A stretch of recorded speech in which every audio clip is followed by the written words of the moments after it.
BCom तक शिक्षा ली है और अब सरपंच के रूप में अपने कर्तव्यों का निर्वहन आप कर रहे हैं। जोरदार तालियों के साथ उच्च शिक्षित सरपंच पुरस्कार से आज इस युवा को नवाजा जा रहा है। यहाँ पर सुदर्शन चौधरी, जोरदार तालियां।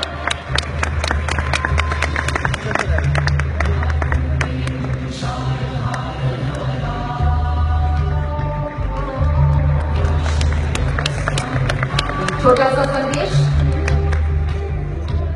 धन्यवाद। महाराष्ट्रातून आहे, पुण्यातून आहे, त्यामुळे मराठीमधूनच बोलणार।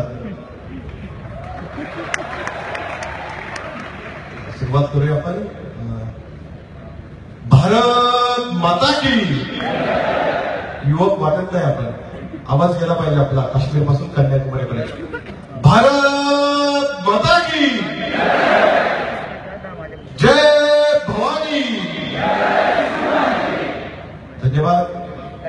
भारतीय छात्र संसद 7व्या या कार्यक्रमाला उपस्थित आदरणीय व्यासपीठ व माझ्यासमोर जमलेल्या तरुण मित्रांनो, सेवा संघर्ष और बलिदान यही है युवा मोर्चा की पहचान। असं म्हणतात की आपल्या इकडं की युवक ही खूप खूप मोठी ताकद आहे, युवक ही खूप मोठी ताकद आहे। पण माझ्या दृष्टीने युवक ही खूप मोठी ताकद आहे, मान्य आहे, पण युवक म्हणजे काय, युवक शक्ती म्हणजे काय? जो युवक विचाराने शक्तिमान आहे, जो युवक आत्मशक्तीने शक्तिमान आहे आणि जो युवक मनगटाने शक्तिमान आहे, अशालाच आपण युवक म्हणूया। कारण युवा शक्ती हीच खरी ताकद आहे।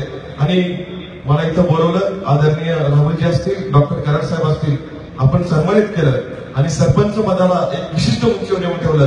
त्याच्याबद्दल मी भारतीय छात्र संसद आणि MIT स्कूल ऑफ गव्हर्नमेंटचं खूप खूप आभारी आहे। धन्यवाद।